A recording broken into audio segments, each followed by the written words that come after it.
이제 뭐라 그랬죠? 내용이 성경과 교회의 가르침에 일치하느냐, 일치하지 않느냐. 두 번째는 소위 그 메신저가 말씀을 전하는 그 사람이, 성모님 메시지 전하는 그 사람이 교회에 순명하느냐, 불순종하느냐. 이게 두 번째 분별 기준. 세 번째 분별 기준은 뭐냐? 열매가 선한 열매를 맺느냐, 악한 쪽으로 열매를 맺느냐. 그 메시지의 열매가. 선한 건 뭡니까? 일치, 그리고 기쁨. 오늘 조금 아까 우리는 마지막 노래 했죠? 기쁨을 너에게 주노라, 겸손을 너에게 주노라, 치유를 너에게 주노라. 다시 말해 성모님의 메시지가 참이면은 그런 아름다운 열매들이 맺어져요. 근데 이것이 거짓 메시지라고 그런다면 반대가 되죠. 분열, 교만, 또 그 안에서 또 돈 문제 생기고 돈을 착취하기 시작하고 음란이 들끓기 시작하고 그 안에서 완전히 어둠으로 바뀌어버리고 말아요. 그런 것들이 가톨릭 교회 2000년 동안 성모님의 메시지를 참이냐 그것이냐를 분별하는 기준입니다. 여러분들 지금 시대를 환난의 시대라고 얘기하죠. 그래서 요즘은 신앙이 없는 사람들도 입에서 아유 인간들 이제 이러다 벌 받지 벌 받아. 소돔과 고모라는 그때는 양반이에요. 지금에 비하면. 그렇겠죠? 노아의 방주 시대 이야기도 지금 시대에 비하면은 그때도 훨씬 죄를 덜 진 거예요. 그러니까 지금은 하나님이 벼르고 있어요. 근데 그 벼르고 있는 걸 누가 말려주고 계신 줄 아세요? 그렇죠. 성모님이 말리고 있는 거예요. 조금만 더 기다려보자. 그래도 오늘 명동에서 김웅렬 신부가 강론하고 있는데 그거 듣고도 회개할 줄 아냐고 또 혹시 조금만 참아보라고. 응?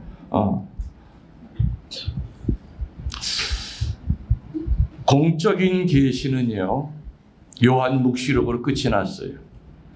그 다음부터는 이제 사적인 계시가 시작이 되는데 사적인 계시를 통해서 하느님은 당신의 앞으로 역사를 어떻게 진행할 것인지를 분명히 알려주세요. 그래서 수많은 예언자들이 있었죠. 성인 성녀들의 입을 통해서 알려주셨어요. 그런데 이런 사적인 계시 가운데서 가장 권위가 있고 가장 정확히 하느님의 마음을 아는 가장 정확한 계시가 누구의 입을 통해서 나오는 계시일까요? 성모 마리아.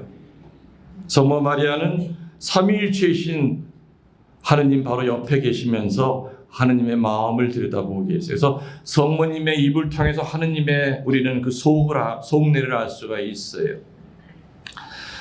성모님의 그 메시지에 보면은 성모님은 어떻게 표현하시느냐. 지금이 환난의 시대라고 얘기합니다. 그리고 지금이 환난의 시대라고 하는 여러 가지 증표를 이렇게 제시해 주셨어요. 물론 이 증표는 마태복음 24장에도 나옵니다. 주님이 재림할 때가 되면 이러한 현상이 일어날 것이다. 거기에 덧붙여서 성모님 또 다른 이야기까지 같이 덧붙여 주십니다.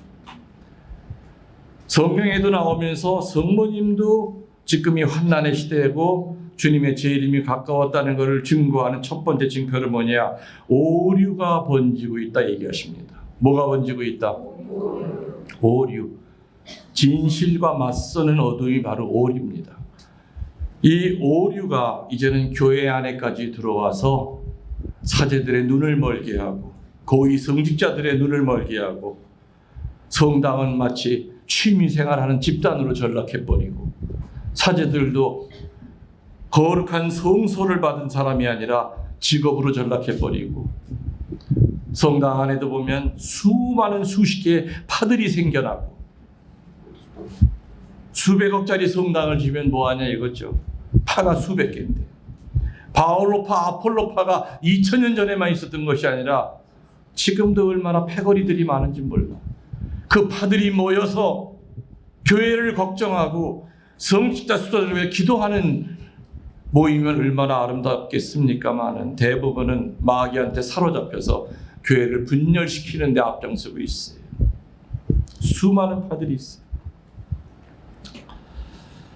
저 경상남도 어느 땅에 어느 자매님이 저에게 신부님, 우리 남편을 위해 좀 기도해 주세요. 남편이 오늘 레지오에 들어가 있는데 세상에 그 레지오가 그게 마귀 덩어리예요. 남자 레지오. 신부님들이 그 성당에 올 때마다 아무튼 그 레지오 단원들의 그 텃세 때문에 견디지를 못한대요. 그래서 아주 공공연하게 그 레지오 단원들은 신부도 신자가 좀 혼내키고 가르쳐야 된다고. 그렇게 하면서 새 신부 올 때마다 어린 신부 올 때마다 그 짓을 한다는 거예요. 남편이 거기 끼어들어가서 빠져나올 수가 없습니다. 우리 남편 좀 나오게 도와주세요. 그런 짓을 하는 패거리들이 너무나 많아요. 성모님의 이름을 걸고 자기네들이 신부를 가르쳐야 된다고. 오류가 우리 교회 안에 이렇게 번져 들어오고 있습니다. 별거 아닌 것 같지만 정말 중요한 것들이 그 오류에 물들고 있어요. 내가 너무너무 강조를 많이 한 것 중에 여러 가지가 있죠. 그래서 저는 늘 교우들한테 어떻게 얘기합니까? 혼란스러울 때는 전통으로 돌아가라. 지금 우리들이 살아남는 길은 그거밖에 없어요. 사제도 초심으로 돌아가야 되고, 사제 서품 받을 때 그 착한 마음으로 돌아가야 되고, 주교도 마찬가지고, 고위성 다 마찬가지죠. 혼란스러울 때 이 혼란을, 이 환난을 이길 수 있는 유일한 방법은 다시 초대교회 모습으로 돌아가야 돼요. 사도행전에 나오는 그 모습으로 돌아가야 돼요. 시드니 아까 어디서 들었지? 브리즈번 거기도 한인 성당이 있을 거 아니에요? 네? 거기도 장교 들 데 없었어요? 네? 로컬로 나갈 거 아니에요? 있지, 당연히 있지. 전 세계 어디를 가도요, 장계 들띠 없애는 천주교는 대한민국 천주교밖에 없어요. 이 명동 성당부터 떼 없애기 시작했어. 지금은 신자들이 무릎을 꿇고 싶어도 꿇을 재간이 없어.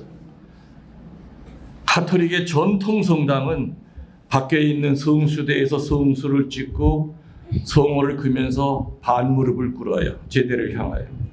그리고 자기 자리에 들어갈 때도 깊이 숙이고 들어가고 나올 때도 깊이 숙이고 나와요. 그리고 성체 성혈 축성할 때는 그 자리에 국왕이 앉아 있어도 무릎을 꿇어야 돼요. 피조물이 창조주 앞에 하는 첫 번째 경배 행위는 무릎을 꿇는 거죠. 그거보다 더한 경배 행위는 엎드리는 거예요. 예수님에게 치유받은 사람들은 와서 무릎을 꿇거나 엎드렸다고 돼 있죠. 사제들이 사제서품 받을 때 엎드리는 이유, 수녀들이 종신혼을 할 때 땅바닥에 엎드리는 이유가 바로 그거예요. 최상의 극 찬양을 드리는 거죠. 이게 바로 피조물이 창조주 앞에 하는 첫 번째 경배행위가 무릎을 꿇어야 돼요. 근데 한국 천주교회는 실용주의가 들어와 있습니다. 뭐냐? 그 장계틀의 길이만큼 성당이 좁아진다 이거죠. 실제로 좁아지지도 않아요. 길이를 재보면 장계틀 그 길이만큼 뒤에다가 의자 몇 줄을 더 놓겠다 이 뜻이에요. 또 이유가 뭐냐? 장계틀 없애는 이유가 그 내릴 때 시끄럽다. 따다다다닥. 그 밑에다가 고무판을 대면 돼요. 스펀지를 대면 아무 문제 없어요. 이 사제들의 마인드가 이렇게 실용주의적 이렇게 돌아가 버리니까 어차피 신앙은 불편해야 돼요. 맞죠? 네. 신앙을 어떻게 편리하게 합니까? 그건 신앙 아니에요. 무릎 꿇는 것조차도 그것이 불편하다고 한다면은 그게 무슨 신앙이에요? 그거를 띄어 없애는 신부들한테 70% 잘못이 있다고 봐요. 그리고 30%는 교우들. 왜? 사목회에서 못 뛰게 해야죠. 새로운 신부가 장계틀을 띄어 없애려고 하면은 평협회 임원들이, 본당 간부들이 건의해야죠. 신부님 안 됩니다. 왜 장계틀을 왜 띄어 없앱니까? 주님 앞에 무릎 꿇을 걸 왜 우리 막아야 됩니까? 말려야 됩니다. 이 장계틀 없어지는 거. 저는 가는 성당마다 장계틀을 놨어요. 강국 가니까 그 세상에 그 유석평 강국 성동첩의 장애들이 없습니다. 베티 가니까 베티에도 내 전임 신부가 띄어없앴어. 다 새로 났어요. 무릎이 꿇어지면 내 영혼이 꿇어지는 거예요. 프란치스코 살레시오 성이 그 얘기했죠. 따라해 보세요. 행위는 마음의 반영이요. 마음은 행위의 원천이다. 사실은 같은 말이에요. 내 행위가 나오는 원천이 바로 마음에 있고, 그죠? 마음은 내 행위가 나가는 곳에 원천 속에 있어요. 내가 무릎을 꿇으면 내 영혼도 꿇어지는 거예요. 여러분들 미사하실 때 옛날에 교리 배울 때 손 어떻게 하라고 배우셨어요? 이렇게 하라고 배우셨죠? 미사 때 이렇게 하는 사람 10%도 안 돼요. 내리든. 아니요.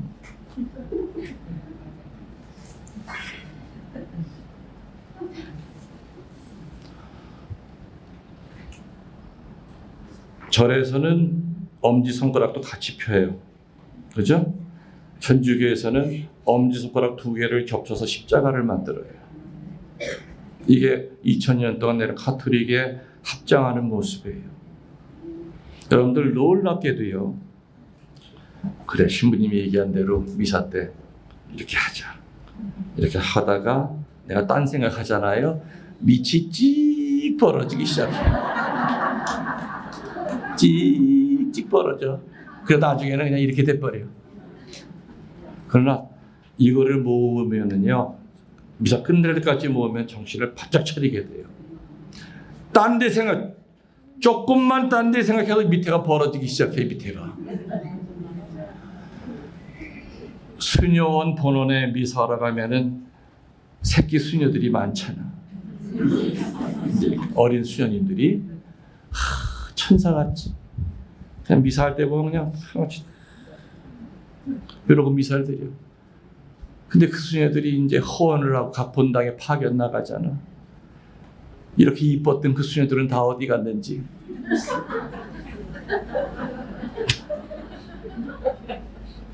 왜 초심을 못 지킬까?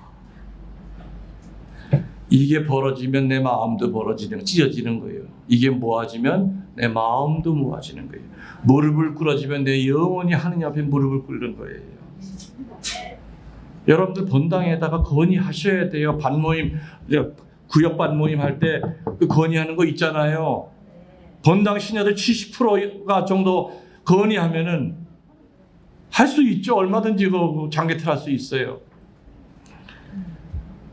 하도 내가 한평생을 이 장개틀 얘기를 하다 보니까 내 생각에 동의하는 신부들은 그래.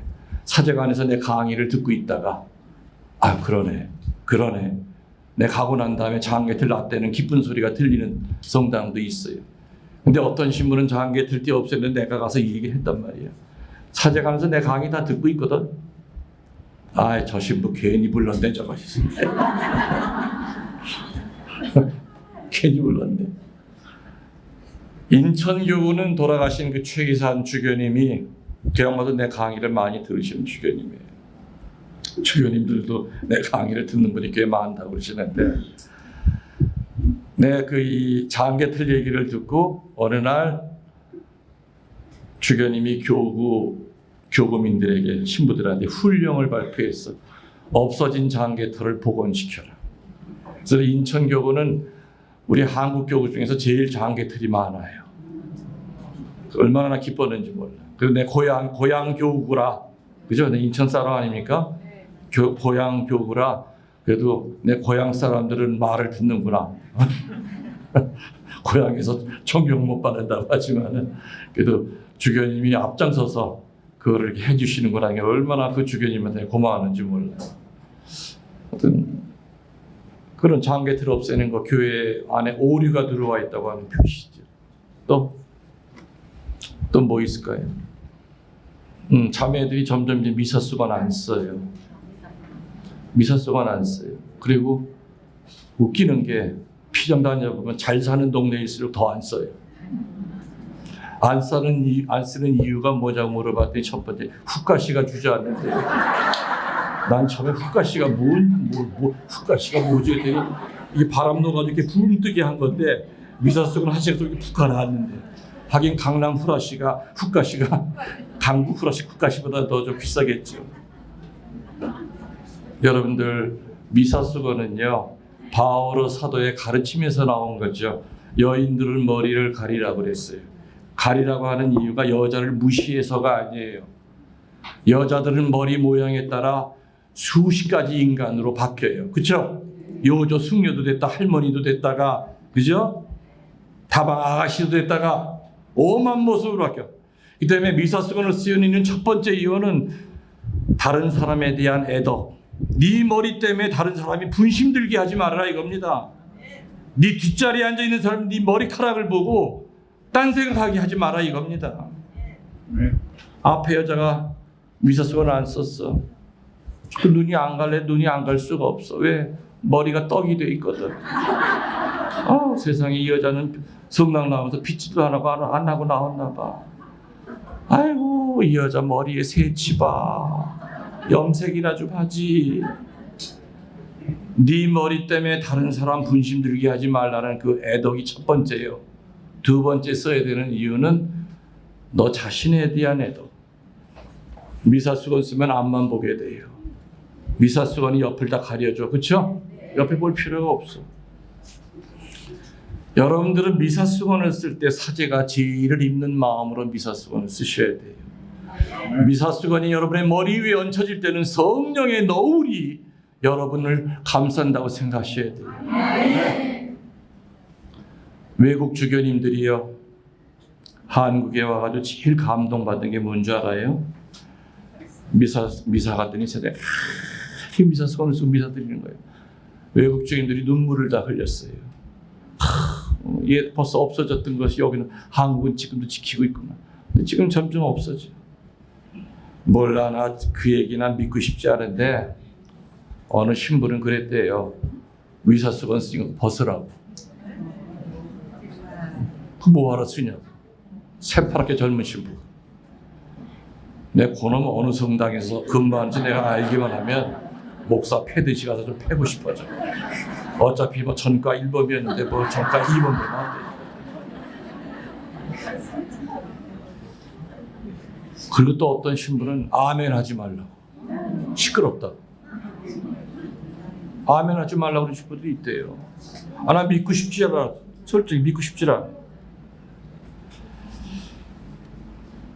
환난의 시대에 이렇게 첫 번째 징표가 오류 같지 않으면서도 분명히 마귀가 뒤에서 조종하는 오류들이 교회 안에 너무너무 많이 들어와 있어요. 이 패거리 만드는 것부터 해가지고 큰 문제죠. 두 번째로 환난의 시대 두 번째 징표는 독성죄가 퍼져나가고 있다고 성모님은 강조하시죠. 독성죄는 뭡니까? 거룩한 것을 욕되게 하는 겁니다. 거룩한 몸이라든지 거룩한 물건에 대한 거 욕되게 하는 거죠. 독성죄는 안 퍼져 있는 데가 없어요. 글을 쓰는 소설가를 마귀가 휘어잡으면은 사탄의 글이 돼버려요. 음악을 만드는 작사가를 마귀가 휘어잡으면은 사탄의 노래를 하게 돼요. 젊은이들이 중얼중얼대는 랩 있죠. 그 랩의 내용을 들어보면 자살을 충동질을 해요. 자살하는 게 축복이다. 동성연애서부터 다 그런 정말 허접하기 이를 때는 그런 내용들이 많아요. 애들은 뭣도 모르고 그냥 중얼중얼 흔들어가지고 떠드는 거예요. 그림을 그리는 화가를 마귀가 휘어잡으면 사탄의 그림을 만들어요. 이런 것들이 독성죄예요. 독성죄. 너무나 많은 독성죄가 지금 퍼져 있죠. 안 퍼져 있는 데가 없어요. 그래서 지금 시대는 똑똑한 신부들이 필요한 시대도 아니요. 능력 있는 수녀들이 필요한 시대도 아니요. 재주 많은 평신도들이 필요한 시대가 아니라 오로지 거룩한 사제가 필요한 시대고 거룩한 수도자가 필요한 시대고 거룩한 평신도가 필요한 시대예요. 거룩한 사제 하나가 세상을 바꿀 수 있어요. 거룩한 수도자가 무너져 내려가는 본당을 회개시킬 수 있어요. 거룩하게 살아가는 평신도가 그 구역반을 다 일으켜내 세울 수가 있어요. 냉담자들을 다 끌어낼 수 있다 이거예요. 그 거룩함을 거룩하게 살아야만 그 거룩함의 열매가 뭔 줄 압니까 여러분들? 분별력이에요. 그 거룩함에서 분별력이라고 하는 게 나와. 그래서 지금 시대는 악이 선을 가장하는 것이 너무나 많죠. 거짓이 진실의 옷을 입고 행세하는 게 너무나 많아요. 그렇기 때문에 지금 시대는 정말 거짓을 바라볼 수 있는 그런 분별력이 필요한 시대예요. 사제도 거룩하게 살지 않아서 분별력이 없다면은 교우들을 끌고 절벽으로 집단 자살을 해요. 여러분 가정도 마찬가지예요. 가장이 거룩하게 살지 않아서 분별력이 없다면은 집안을 콩가루 집안으로 만들어요. 맞아요, 틀려요? 맞아요. 하나 때문에. 그래서 거룩함에서 나오는 선물이 바로 영적 분별력이에요. 영적 분별력. 그럼 거룩해지려면 어떻게 해야 되느냐? 수많은 단추가 있지만 제일 첫 번째가 뭐냐? 기도해야죠. 기도하지 않고 거룩해질 수 있을까? 천만에. 기도하지 않고 거룩하게 사는 사람 난 단 한 명도 못 봤어요. 사제들은 우리 본당 신부님이 기도하는 사제인지 아닌지를 그냥 본능적으로 알아요. 그렇죠?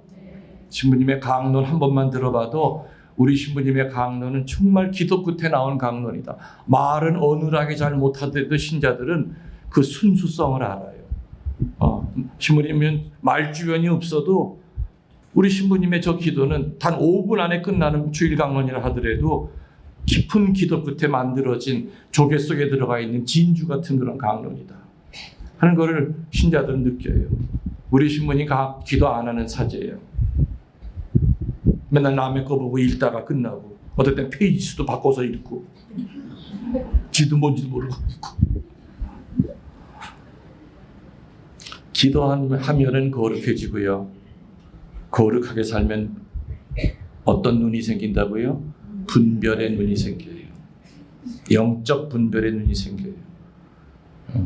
그래서 마귀는 자기 자신을 숨겨야 되는데 천주교 신자들의 눈이 밝아져서 영적 분별이 생기면 안 되기 때문에 마귀는 뭐를 애초부터 막아버리느냐? 기도를 못하게 막아버려요. 기도가 출발이기 때문에. 그죠? 그래서 지금은 집집마다 가정기도라는 게 다 없어졌어요.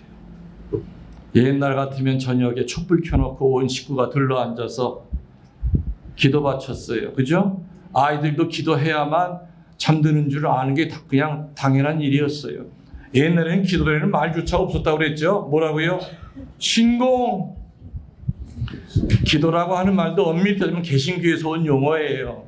나는 어릴 때 기도라는 말 들어본 적 없어요. 묵주기도 아니 매개신공. 매개신공. 십자가의 길 성로신공. 신공의 뜻은 거룩할 공로라는 뜻이에요. 그래서 우리 선배들은 기도 자체를 거룩한 공로로 생각했죠. 아침에 눈 뜨면 제일 먼저 해야 되는 신공이 뭐냐? 조과. 잠들기 전에 하는 신공이 뭐냐? 만과. 그때 과자는 일과자예요. 아침에 일어나면 제일 먼저 해야 되는 일이 눈곱 띄는 일이 아니라 자리에서 눈 뜨자마자 잡소리와 잡의식이 내 머리를 지배하기 전에 눈 뜨자마자 아침 조가 드려야죠. 내 몸에다가 십자성으로 축성을 하고 제일 먼저 나오는 첫 번째 조가가 신공이 뭡니까? 주님 살려주셔서 감사합니다. 그 다음에 따라 나오는 신공이 오늘 하루 마지막으로 알고 살겠습니다. 하루밖에 안 남아있다고 그런다면은 용서 못할 사람 어디 있고 게으름 뜰 시간이 어디 있고 헌담하고 돌아다닐 시간이 어디 있겠느냐 이거죠. 우리는 유한성을 못 깨닫기 때문에 자꾸 뒤로 밀어요. 근데 그 뒤로 미는 그날이 나한테 올지 안 올지 모르잖아요. 여러분들 나이들이 다 다르시죠? 글쎄 앞으로 50년 후에 이 자리에 남아있을 사람이 몇이나 될까? 여기 몇 살이에요? 30대야 40대야? 50대? 여긴 40대? 거기는 40대? 40대 말? 50년 후면 100살이잖아요. 50년 후에 끝까지 살아서 버틸 사람 한번 손 들어봐요. 저기서 자면은 올해 몇인데요? 네? 그럼 50년 후면 106살?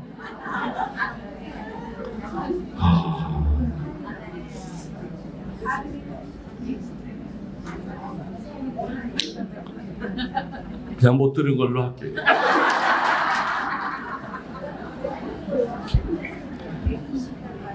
그래서 아침에 눈 뜨자마자 우리는 조가를 드리면서 하루를 시작해야 되죠.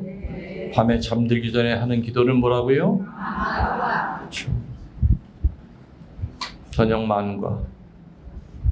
여러분 얼굴에 붙은 화장품 띄어내는 것보다 훨씬 더 중요한 게 저녁 만가 드리는 거예요. 주님, 그 만가의 제일 중요한 테마는 뭐냐? 오늘 내가 정말 말이나 행동으로 지은 죄, 특별히 하느님보다 웃자리에 놓고 산 것이 무엇인가를 생각하는 것이 저녁 만가의 제일 기본 테마예요. 오늘 하루 종일 돈 생각만 하고 살았어. 오늘 하루 종일 내 취미 생활만 하고 살았어. 오늘 하루 종일 남 욕하고만 살았어. 그게 우상이에요. 하느님보다 웃자리에 있는 거 다 우상 덩어리예요. 그래서 신앙이 뭐냐고 누가 물으면 이렇게 대답하셔야죠. 따라하세요. 죽기까지 하느님을 첫째 자리에 모시는 겁니다. 그게 바로 믿음의 핵심이에요. 군더더기 다 떼버린. 그래서 마귀는 우리들에게 영적 분별을 못하게 하기 위하여 영적 분별의 그 제일 첫 번째 단추인 기도를 다 막아버렸다 그 뜻이에요. 그래서 지금은 그냥 십자가만 외로이 거실에 걸려 있어요. 하루 종일 그 앞에 가족들이 다니면 한 번도 눈길조차 주지도 않아요. 예수님이 매달려서 마리아야 나 한번 쳐다봐. 아이고 힘들어라. 예 베드로 나 한번 쳐다봐. 그냥 먼지는 뽀얗게 쌓여가고 예수님 코에도 그냥 파리똥 붙어 있고 성모님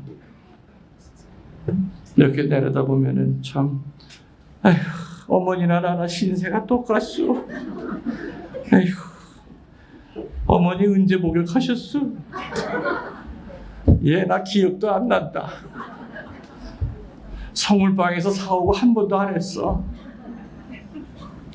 오늘 집에 가서 성모님, 예수님 목욕시켜 드리세요. 네. 여러분 몸 더러운 건 하루에 2번씩 닦으면서 어떻게 예수님 몸은 그렇게 내버려 둡니까? 성모님 몸 그렇게 깨지고 그냥 추잡해져도 요즘 얼마든지 성물 수리하는 데 있어요.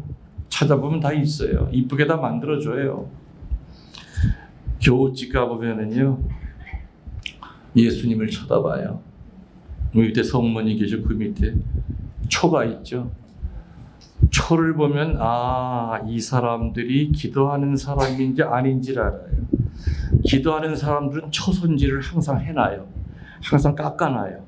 근데 기도 안 하는 사람은 안에는 푹 파지고 그 안에 성냥개비 죽은 거 한 6개 꽂혀있고 하루살이 4마리 들어가 있고 똥파리가 2마리 수영하다가 빠져 죽은 거 있고 이 사람은 절대 기도 안 하는 사람이에요. 그래서 옛날부터 라틴어에 그런 말이 있어요. 초의 길이는 믿음에 반비례한다. 초를 태워서 초가 짧아지면 짧아질수록 내 믿음은 커진다, 그 뜻이에요. 초의 길이는 믿음에 반비례한다고 해요. 초가 짧아지면 내 믿음은 커지는 거예요. 그러나 주의 봉헌 축일날 한 자루 사온 거 그대로 있으면은 그 사람 신앙은 안진뱅이 신앙이에요. 더 클 수가 없다는 얘기죠. 아무튼 이 독성죄에 대한 영적 분별을 해야만 내가 지금 독성죄를 짓는 삶을 살고 있는지 아니면 독성죄를 짓는 그 집단에 속해 있는지를 우리들이 찾아내서 거기서 탈출을 하든지 도망을 치든지 해야 돼요. 근데 마귀 새끼는 그걸 못하게끔 아예 기도를 다 끊어버렸어요.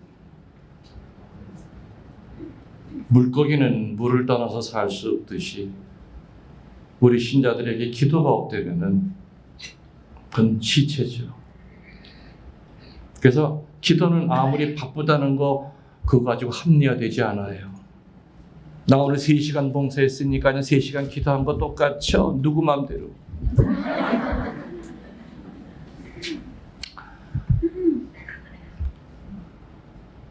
청주교구에 꽃동네라고 하는 게 있습니다. 오홍진 신부님이 이제 시작했죠. 그리고 청주교구 신부로서 내가 제일 처음 원목 신부로 1년을 거기서 살았어요. 전국에서 버림받은 사람들을 돕겠다고 봉사자들이 몰려들었어요. 처음에 올 때는 뭐 사랑이 꽉 차 있다 보니까 맨손으로 똥을 주물러도 냄새가 안 났어. 더럽질 않았어. 근데 몇 달 지나고 나서 저녁이 되면 파김치가 되죠. 그래도 미사하는데 찾아와서 미사 드리고 성체영한 사람들은, 그 봉사자들은 지금까지 살아남아서 꽃동네 수사 수녀들이 됐어. 근데 내가 가지고 있는 그 동정심 한 달도 못 가요. 처음에는 이 환자들이 예수님이라고 생각했지만 나중에는 집 발바닥에 놔. 그러면서 나 오늘 3시간 똥 쳤으니까 3시간 기도한 거가 똑같아 하면서 성체 멀리하고 기도 안 하기 시작하죠. 마른 논바닥처럼 짝짝 갈라지기 시작해요. 그 영혼이. 고무장갑 3개를 껴도 더러워. 만지기가 싫어. 노인네들 두드려 패고 기저귀도 안 갈아주고 나가 뒤지라고 막 소리지르고 욕하고. 3달 전에 들어왔던 사람은 이 모습이 아니었어요. 아무리 힘들고 지쳐도 성당 가서 좋은 한이 있어도 미사에 참석하는 사람은 수사 수녀들이 됐지만 나 오늘 봉사한 것이 곧 기도야 이렇게 합리화를 시키고 산 사람은 오래 못 버텼죠. 봉사라고 하는 것은 기도를 통하여 나를 먼저 적셔야 돼요. 나를 적신 물이 흘러 넘쳐서 이웃에게 넘어갈 때 지속적인 봉사가 되는 거죠. 내가 가지고 있는 그 알량한 동정심 며칠 못 가요. 그래서 예수님도 그렇게 피곤하고 지치셨는데도 불구하고 해만 지면 어디로 올라가셨어요? 산에 올라가서 성부께로부터 아버지 힘들어 죽겠어요. 기운 좀 주세요. 성부께 힘을 받았잖아요. 나를 셌어도 예수님은 피곤한 줄 몰랐어요.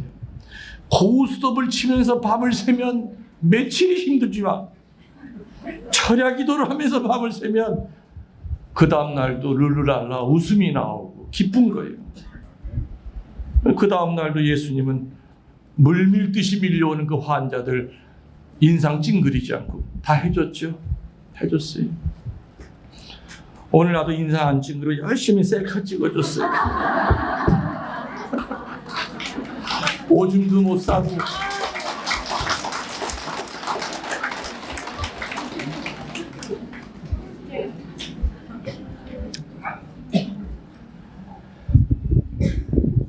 세 번째 환난의 시대의 징표로 성모님은 전쟁과 기아가 이 세상을 판칠 것이다. 더 긴 말 필요 없죠. 그리고 네 번째로는 기후 이변 현상이 일어날 것이다. 마태복음 24장에도 예수님이 하셨던 말 중에도 그게 나와요. 사막에 눈이 내리고 더워야 될 때 춥고 얼음이 얼고. 지금 한국도 봄과 가을이 없어지는 거 알죠? 그러니까 이 나무들이 정신을 못 차려요. 2월 달에 또 날이 더웠었어요. 그러다 보니까 그냥 개구리들이 다 올라와서 개굴개굴 난리 치다가 3월 달 들어서 눈이 내리고 영하로 떨어져 가지고 다 얼어 죽었어. 우리 그 연못가에 있는 개구리들이. 땅에로서 땅을 못 파는 거예요.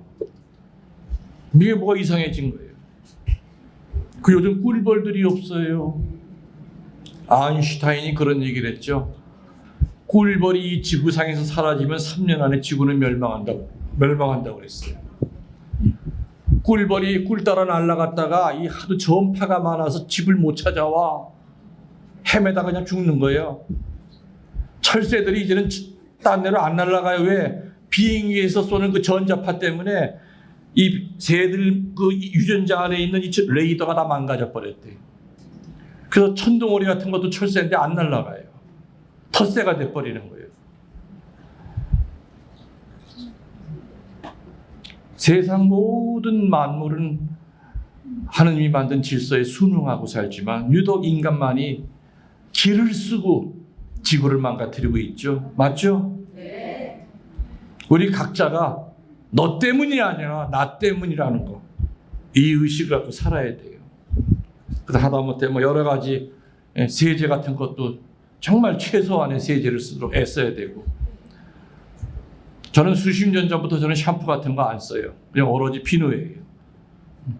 비누를 써도 이렇게 머릿결이 때깔이 좋잖아. 그래요, 안 그래요?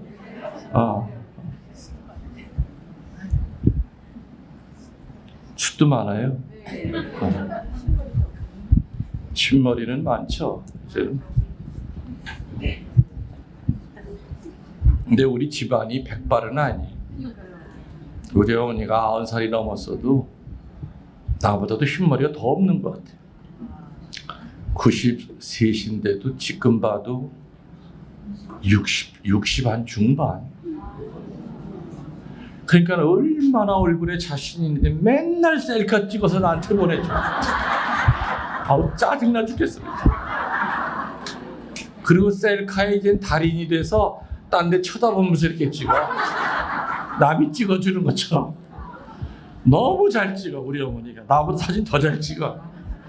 사진 작가인 내가 아주 무색할 정도로. 그러니까 이렇게 안 늙는 거는요 유전적인 것도 분명히 있어요.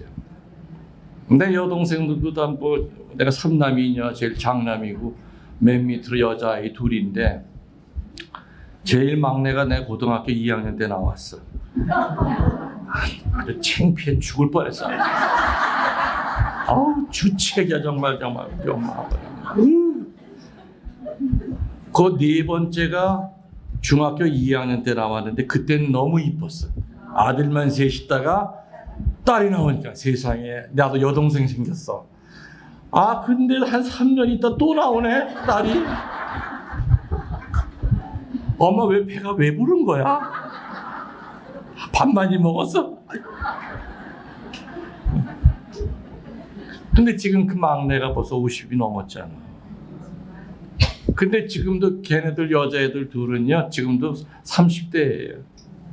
어떻게 보면 그냥 벌써 애들이 벌써 27 이렇게 컸는데도 지금 보면은 아가씨 같아. 그러니까 그 집안에 그거는 좀 영향을 주긴 줘요. 빨리 노쇠하는 그런 집안이 있고 잘 안 늙는 집안이 있고. 우리 저기 고영민 안드레아 같으면 이제 안 늙는 집안. 그래서 그래.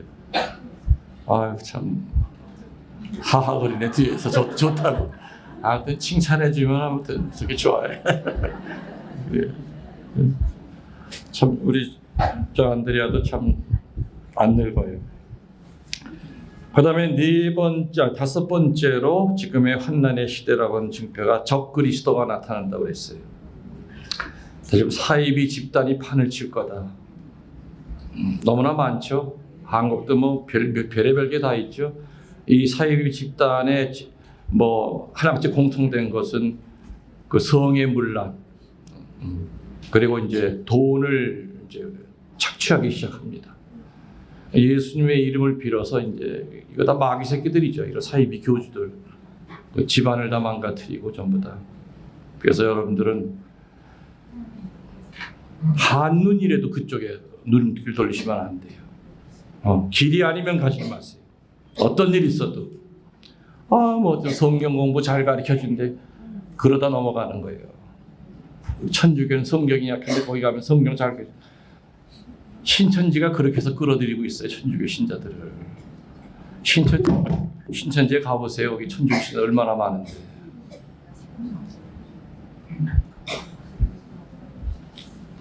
그리고 마지막으로 복음이 세상에 전파가 된다. 지금은 히말라야 산꼭대기에서도 라디오 틀면 단파 중파하면 기독교 방송이 들려요. 그게 그 뜻이에요. 전 세계 복음이 전파가 되겠다. 다 들을 수 있어요. 아무튼 이런 여러 가지 현상을 통해서 볼 때 지금이 무슨 시대예요?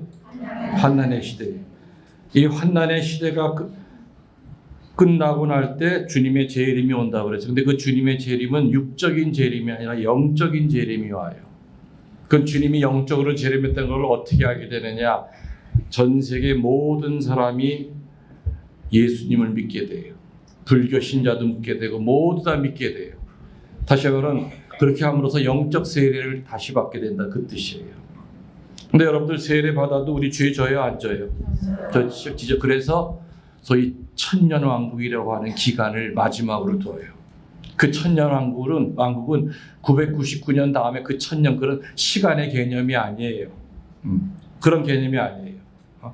사이비 종교들은 묵시록에 나오는 글자를 끼워 맞춰서 별의별 얘기를 다 하죠.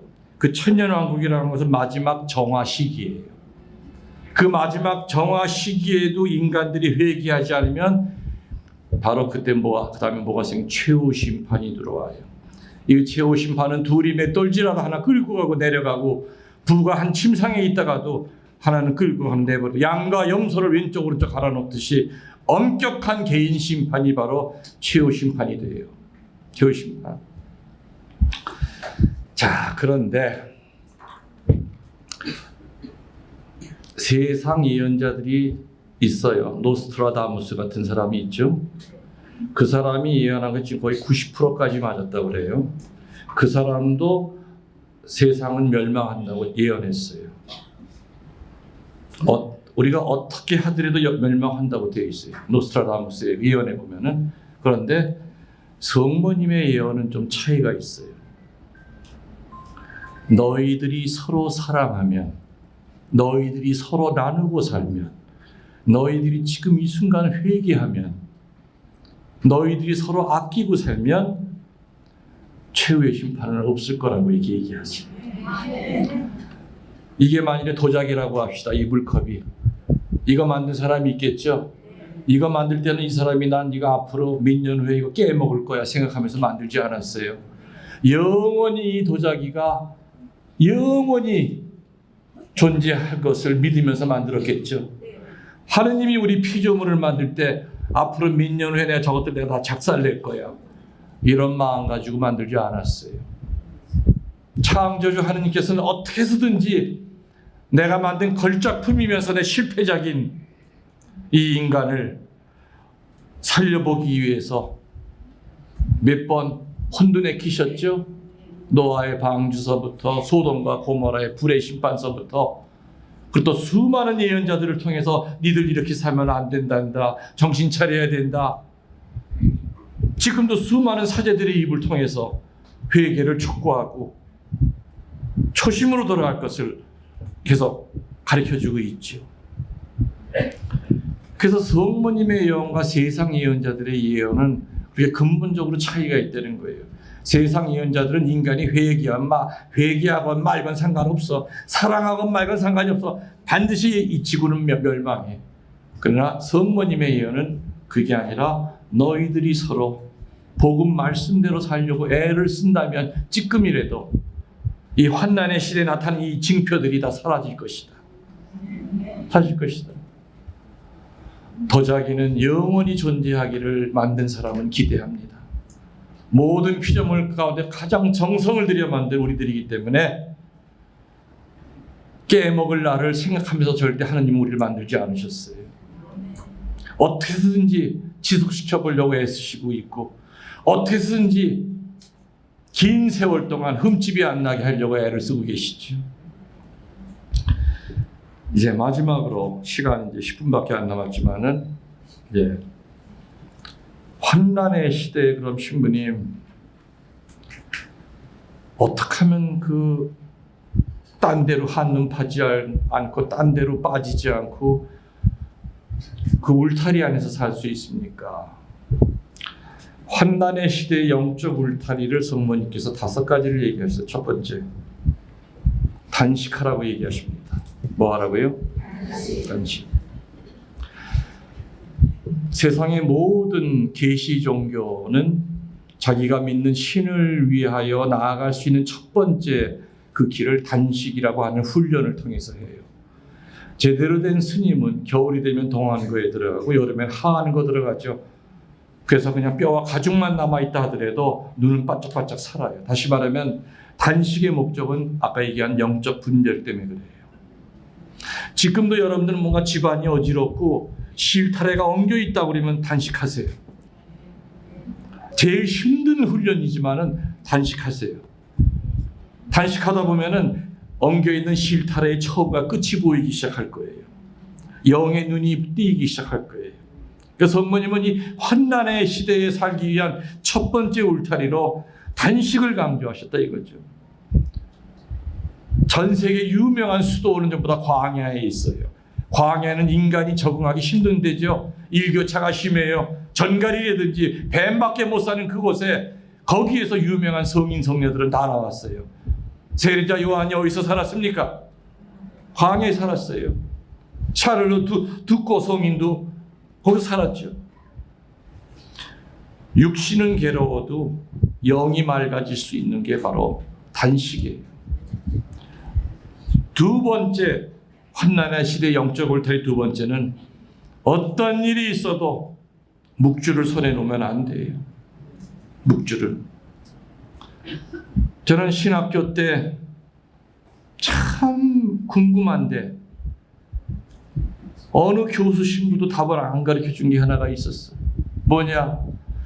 왜 예수님의 공생할 부분이 없을까? 환희의 신비 다음에 바로 고통의 신비로 넘어가죠. 그 다음에 영광의 신비야.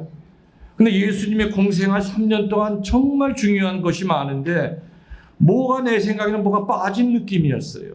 그래서 교수 신부들한테 물어봐도 그걸 나한테 물어보면 어떡하나. 나도 몰라. 원래 이렇게 묵주기도가 이렇게 돼 있어. 그래서 저는요, 잘못하면 또 이단 소리 들을까봐 아무한테도 얘기 못하고 나 혼자서 5개를 골라냈어요. 그래서는 5개를 나 혼자 몰래 했어요. 언제까지? 2003년도에 요한 바오로 2세가 빛의 신비를 선포할 때까지. 저는 그 빛의 신비 5개를 읽으면서 눈물을 펑펑 흘렸어요. 5개 중에서 4개가 맞은 거예요.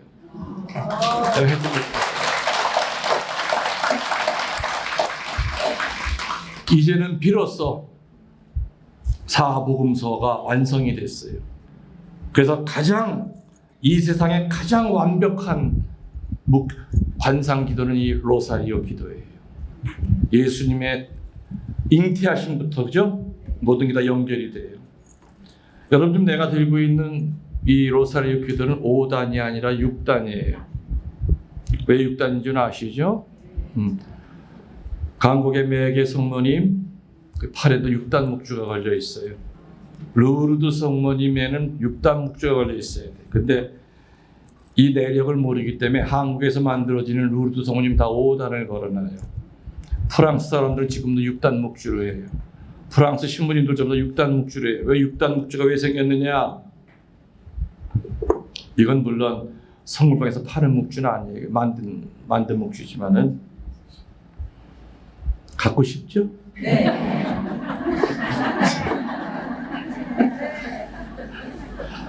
어디다가 침을 흘리냐 지금.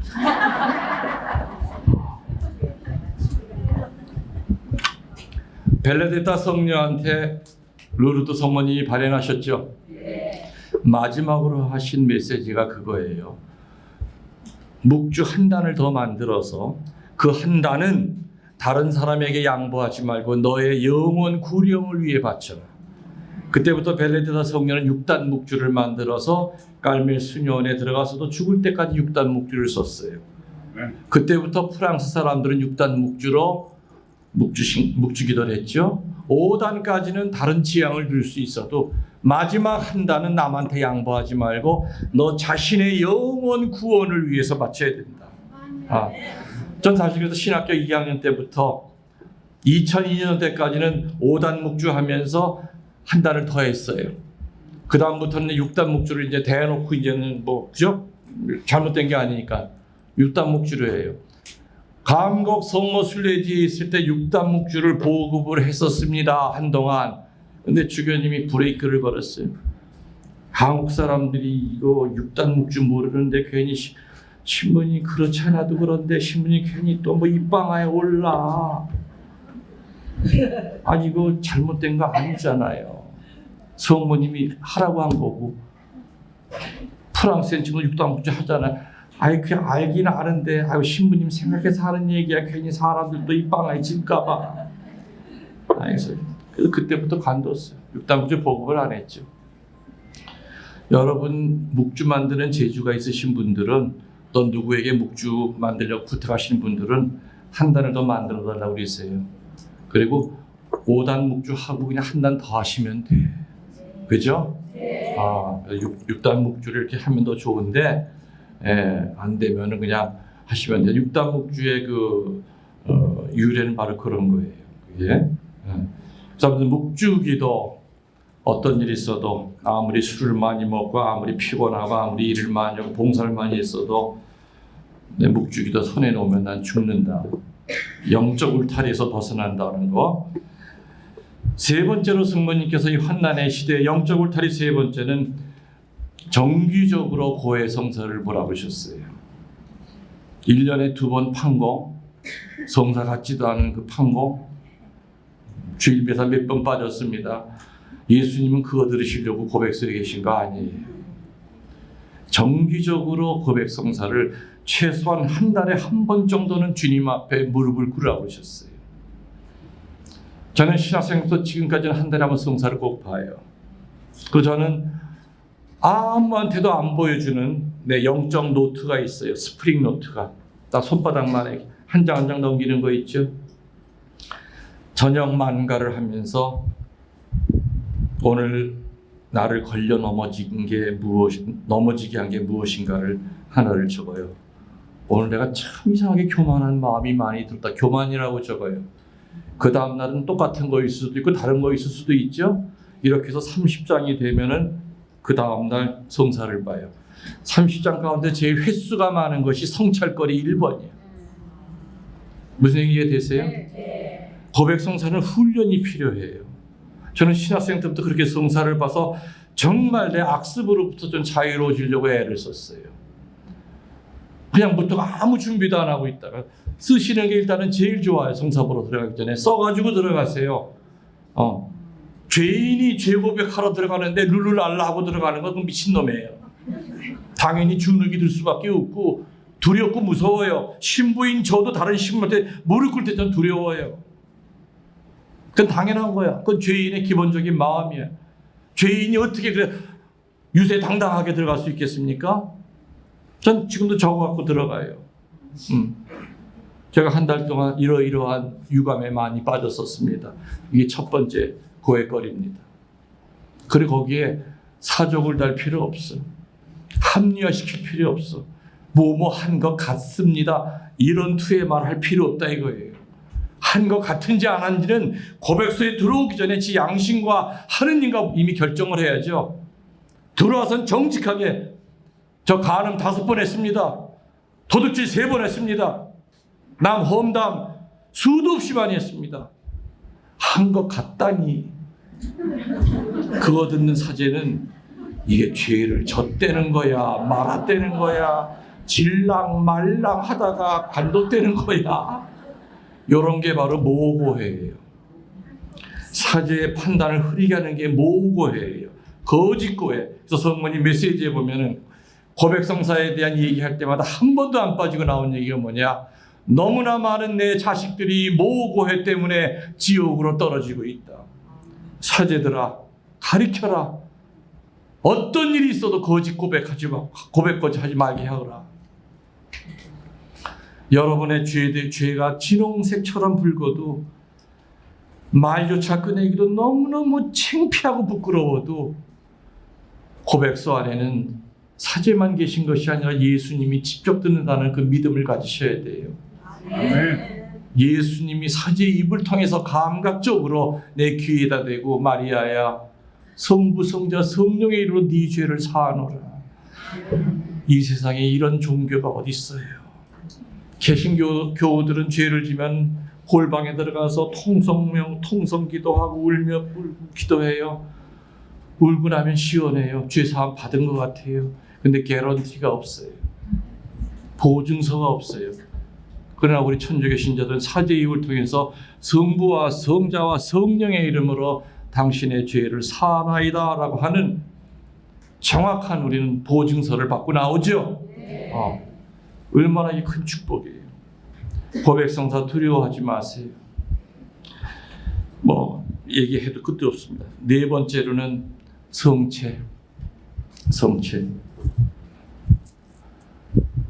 일주일에 한 번 영하는 거 가지고는요 일주일 못 버텨요. 여러분들 혈압약은 매일 드시잖아. 당뇨약도 매일 드시잖아.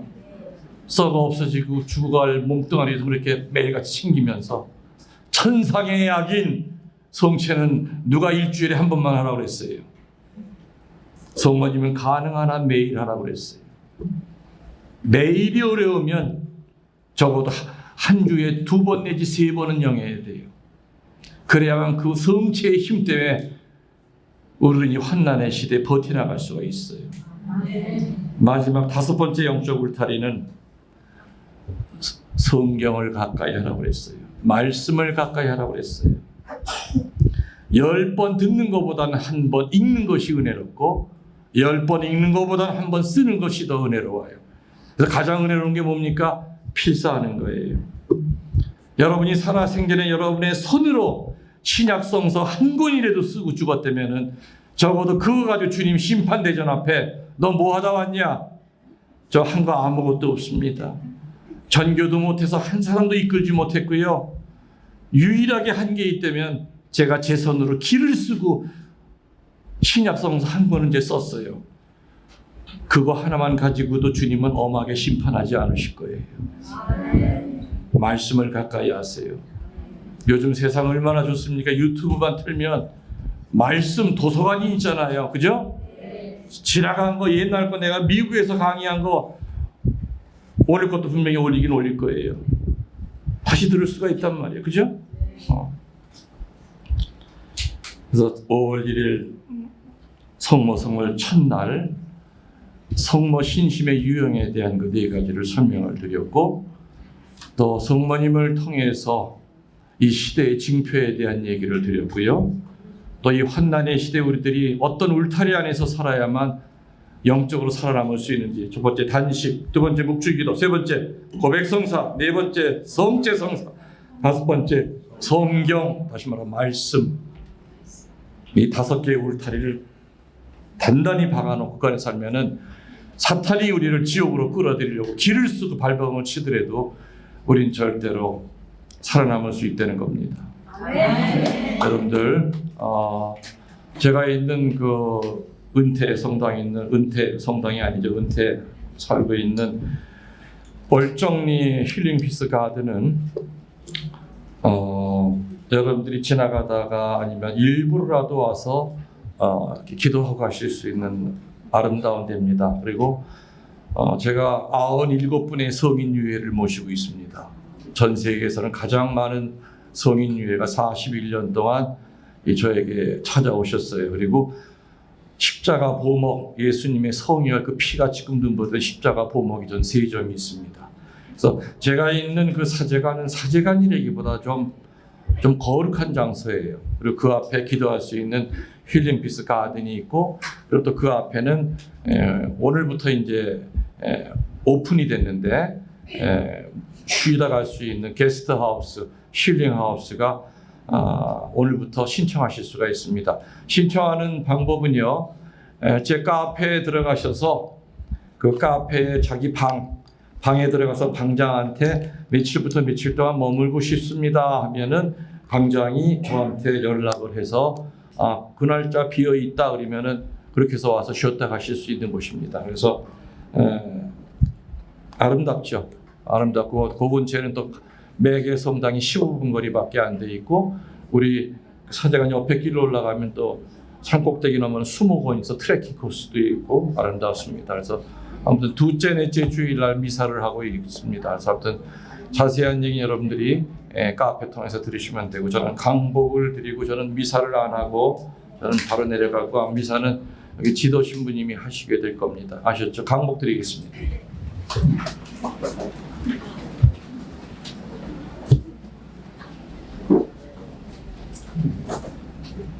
주님께서 여러분과 함께 만사의 영과 함께 전능하신 천주 성부와 성자와 성령께서는 여기 모인 모든 이들에게 강복하소서. 아멘. 우리 삼위일체신 하느님 성모님께 오늘 이 자리에 불러주신 거 감사의 박수를 봉헌합시다.